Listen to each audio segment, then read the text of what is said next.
ఈ టైంలో పవన్ కళ్యాణ్ గారు ఇలాంటి వ్యాఖ్యలు చేయడం ఎలా చూస్తారండి? ఎలా చూస్తాడు? దౌర్భాగ్యంగా చూస్తాను.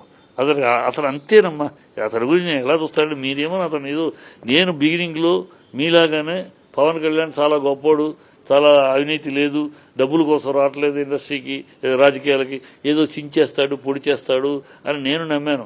అతను వచ్చినా అతనితో రాజకీయమే మారిపోతుంది. ఆంధ్ర రాజకీయం చాలా కొత్త రాజకీయం వస్తాయి. చంద్రబాబు దౌర్భాగ్యం రాజకీయం, కాంగ్రెస్ నీచపు రాజకీయాలు కాకుండా ఒక కొత్త రాజకీయం వస్తుంది నేను నమ్మి అనేక సందర్భాల్లో మాట్లాడాను. కొత్త రాజకీయం చూస్తాం మనం అని.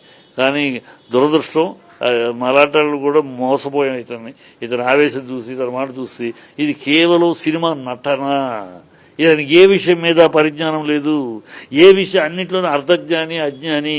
ఈయనకి ఆవేశం తప్పించే ఆలోచన లేదు, ఏ విషయం నిలకడ లేదు, నిజాయితీ లేదు, నీతి రీతి లేదు.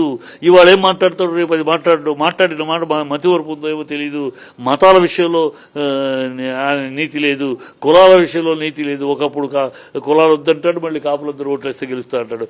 ఒకప్పుడు క్రిస్టియన్ అంటాడు, నా పెళ్ళ క్రిస్టియన్ అంటాడు, నా బిడ్డల క్రిస్టియన్, నేను బ్యాప్టిజం తీసుకున్నానంటాడు, నాకు ఒళ్ళు బాగాలేకపోతే మా నాన్న జీసస్ ప్రే చేశాడంటాడు, నా కొడుకు ఒళ్ళు బాగాలేకపోతే మేరీ మాతకు చెప్పారంటాడు. తర్వాత సనాతనం అంటాడు.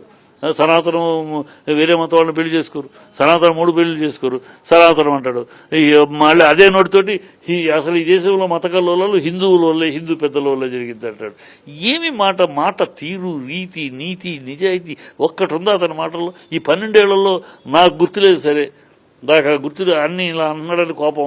సరే మీరు చెప్పండి, మీరు జర్నలిస్ట్గా ఒక్క మాట, ఇదిగోండి ఆయన రాజకీయాలకు వచ్చినాక ఈ మాట అన్నాడండి, ఈ మాట కట్టుబడి ఉన్నాడండి వాళ్ళ దాకా ఒకటి చెప్పండి.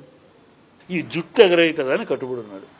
ఎక్కడ వచ్చినా ఇట్లా ఎగరేసి మాట్లాడటానికి దాని ఒకదాన్ని కట్టుబడి ఉన్నాడు. చెప్పండి సార్. అయితే ఫైనల్ గా ఇప్పుడు సినిమా ఇండస్ట్రీ ఏమనుకుంటుంది? ఇప్పుడు సినిమా ఇండస్ట్రీ ఏమి కేర్ చేయదు సినిమా ఇండస్ట్రీ. ఇప్పుడు ఈయన అన్నాడని ఓ బొలవని పరిగెట్టుకుపోయి రండి అందరూ కలదు ఎవడే అని చాలా చూసామండి.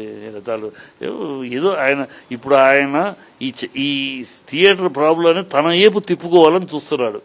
ఇది తన మొత్తం ఇండస్ట్రీ సమస్య కాబట్టి తన మీదకు వచ్చిన సమస్యగా, తన సమస్యగా తిప్పి తద్వారా సినిమాని ప్రజలకు తీసుకెళ్ళాలి. సో ఇప్పుడు అతను ప్రజలకు సమాధానం చెప్పాల్సినంత ఎస్కేప్. ఇది ఒక రకమైన పబ్లిసిటీ అంటారు సినిమా ప్లస్ డైవర్షన్.